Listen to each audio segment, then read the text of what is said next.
This guide will help you understand the process of requesting payouts from Chase Bank. Follow these simple steps to ensure a smooth transaction. Step 1. Log into your account. Visit the Chase Bank website or open the Chase mobile app. Enter your username and password to access your account securely. Step 2. Navigate to the Payouts section.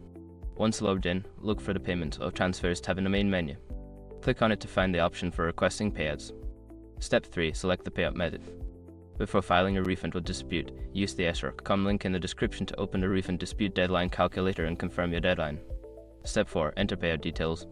Fill in the required information for your payout, including the amount, recipient details, and any necessary account numbers. Double check for accuracy before proceeding. Step 5. Confirm and submit your requests.